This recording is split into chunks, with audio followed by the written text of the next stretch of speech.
Welcome back to my channel Shanthi Sundar vlogs. இது நேற்று, அதாவது ஆகஸ்ட் 31 எடுத்த வீடியோ.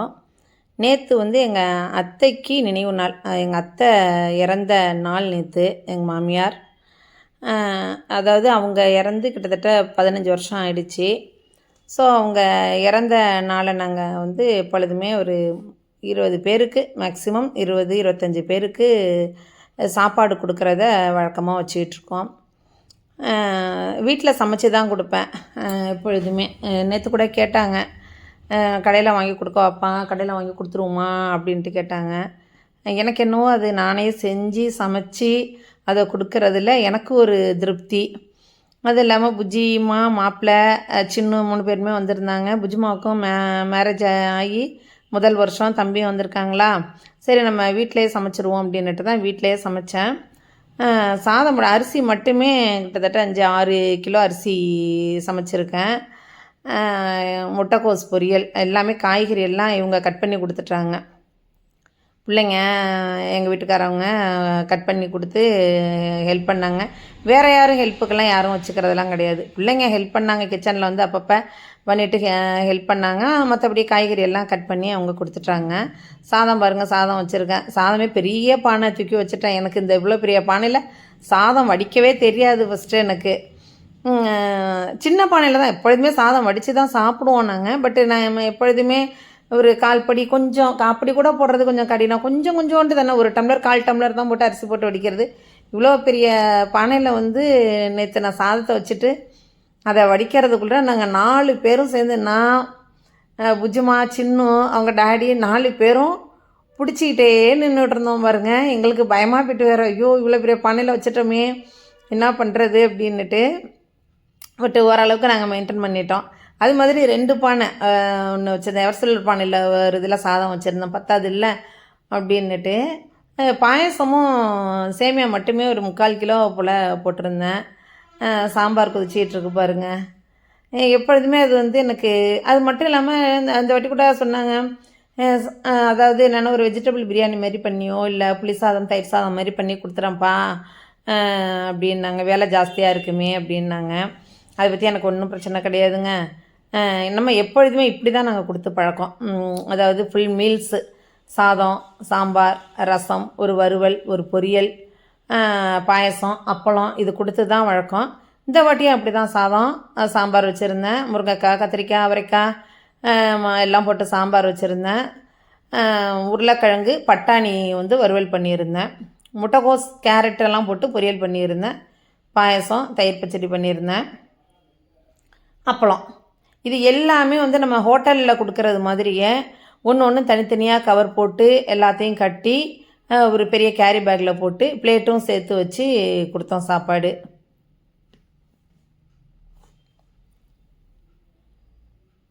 நான் இந்த வீடியோ இன்றைக்கி தான் எடிட் பண்ணுறேன். ஏன்னா நேற்று எனக்கு செம ஹெவி ஒர்க்காக இதெல்லாம் பண்ணினது பாருங்கள். சாமியும் கும்பிட்டாச்சு, சாமி கும்பிட்றோம்.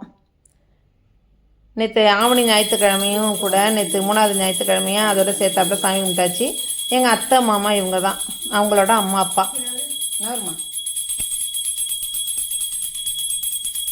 சாம்பிராணி போட்டுட்ருக்காங்க.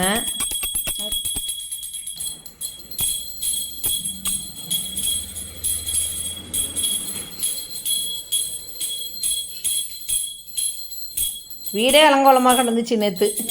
சும்மா வாங்க 25 பேருக்கு சமைக்கிறது அப்படின்னா, 25 பேர் வெளியாட்கள், 25 பேர் வீட்டில் உள்ளவங்க. தெருவில் ஒரு 4-5 வீட்டுக்கு அவங்களுக்கு கொடுத்தேன், ஏத்தாப்பில் கொடுத்தேன்.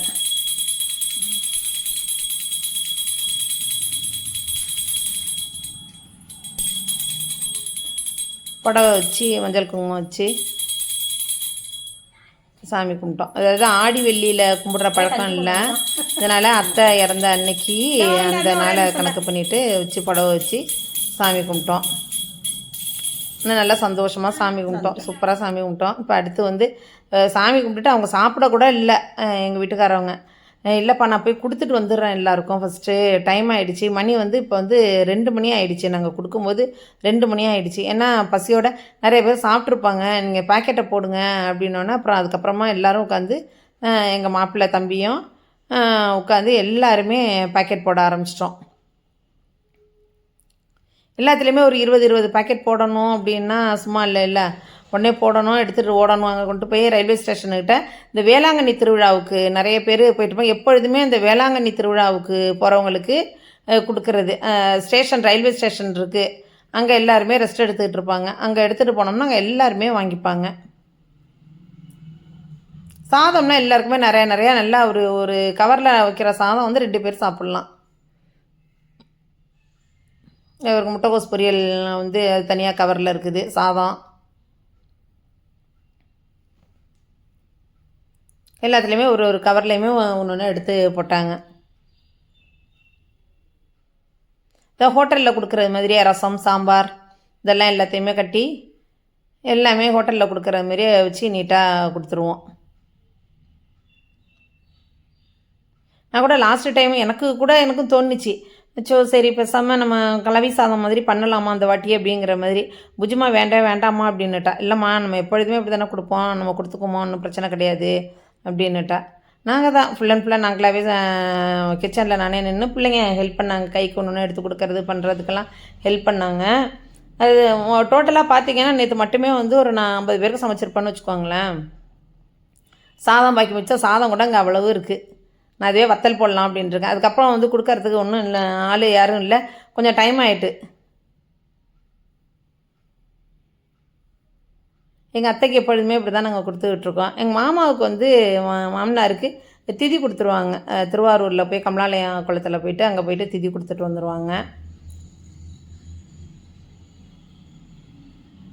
ஆனால் எங்கள் அத்தை மாமா அப்படின்னாலே எங்கள் வீட்டுக்காரவங்களுக்கு ரொம்ப உயிர். ஒரு பையன், அவங்களோட கூட பிறந்தவங்க ஒரு அக்கா, ஒரு தங்கச்சி. பையனில் ஒருத்தங்க தானே அவங்க. அவ்வளோ ஒரு அம்மா அப்பா பையன் அப்படின்னா அது வந்து எங்கள் வீட்டுக்காரங்களை பார்த்து தான் இப்படி தான் இருப்பாங்க. அம்மா அப்பா பையன் அப்படின்னா அப்படி இருப்பாங்க அப்படிங்கிறத நான் தெரிஞ்சுக்கிட்டேன். அவ்வளோ ஒரு பாசம், அவ்வளோ ஒரு பிரியம். இது மாதிரியாக நிறைய விஷயங்கள்லாம் இருக்குங்க, உங்கள்கிட்ட எல்லாம் ஷேர் பண்ணணும் அப்படின்னுட்டு.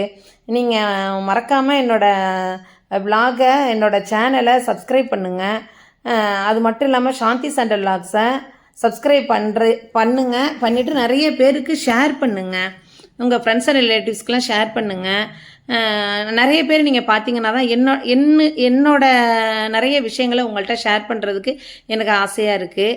ஸோ அதை நான் உங்கள்கிட்ட ஷேர் பண்ணணும் அப்படின்னா நீங்கள் என்னோடய சேனலில் எல்லாருக்கும் ஷேர் பண்ணுறது மூலயமா நிறைய நமக்கு சப்ஸ்கிரைபர் வந்தாங்க அப்படின்னா, நிறைய வியூஸ் போணுச்சு அப்படின்னா எனக்கு சந்தோஷமாக இருக்கும். என்னோடய விஷயங்கள் எல்லாமே உங்கள்கிட்ட நான் ஷேர் பண்ணுறதுக்கு ஆசையாக இருக்கும். இந்த மாதிரி நிறைய விஷயங்கள் இருக்குது, நல்ல நல்ல விஷயங்கள்லாம் உங்கள்கிட்ட நான் சொல்லணும் அப்படின்னுட்டு ஆசைப்பட்றேன். எல்லாருக்கும் கொண்டு கொடுக்க ஆரம்பிச்சிட்டாங்க பாருங்கள். ரயில்வே ஸ்டேஷனில் எல்லாருக்கும் கொண்டு கொடுக்க ஆரம்பிச்சிட்டாங்க. கொடுத்துட்டு கையில் ஒரு 20 ரூபா பணமும் கையில் கொடுத்துட்டாங்க. எல்லாருக்கும் கொடுக்குறவங்களுக்கு எல்லாருக்கும் 20 ரூபா கையில் கொடுத்துட்டு எல்லாருமே கொடுக்க ஆரம்பிச்சிட்டாங்க. இதாங்க இன்னைக்கு உள்ள, அதாவது நேற்று உள்ள விலாகு இது. இந்த விலாக் உங்கள் எல்லாருக்குமே பிடிச்சிருக்கும் அப்படின்னு நம்புகிறேன். அது மட்டும் இல்லாமல் நம்ம முக்கியமாக நம்ம சாந்தி சண்டல் விலாக்ஸை சப்ஸ்கிரைப் பண்ணுங்கள், பெல் பட்டனை கிளிக் பண்ணுங்கள், ஆளுங்கிற ஆப்ஷனை கொடுங்க. உங்கள் ஃப்ரெண்ட்ஸ் அண்ட் ரிலேட்டிவ்ஸ்க்கு ஷேர் பண்ணுங்கள், லைக் பண்ணுங்கள், கமெண்ட் பண்ணுங்கள். இந்த விலாக் உங்களுக்கு பிடிச்சிருந்துச்சுன்னா உங்களுக்கு கண்டிப்பாக பிடிச்சிருக்கும். இதை பற்றி நீங்கள் என்ன நினைக்கிறீங்க அப்படிங்கிறத எனக்கு கமெண்ட் பண்ணுங்கள். அதோட நேற்று புஜ்ஜிமா மாப்பிள்ளை சின்ன எல்லாருமே ஊருக்கு கிளம்பிட்டாங்க. இப்போ ஒன்று இருக்குது வீடு. எனக்கு ரொம்ப கஷ்டமாக இருந்துச்சு, மனசு ரொம்ப ரொம்ப கஷ்டமாக இருந்துச்சு. சந்தோஷமாக இருந்துச்சு, 2 நாள் சந்தோஷமாக இருந்துச்சு. நேற்று அவங்க ஊருக்கு போனோன்னா ரொம்பவே கஷ்டமாகிடுச்சு எங்களுக்கு. ஓகே, நெக்ஸ்ட் வீக்கு நாங்கள் ஊருக்கு போகிறோம். ஓகேங்க, இந்த விலாக் கண்டிப்பாக உங்களுக்கு பிடிச்சிருக்கும். மறந்துடாமல் லைக் பண்ணுங்கள், கமெண்ட் பண்ணுங்கள், ஷேர் பண்ணுங்கள். தேங்க்யூ.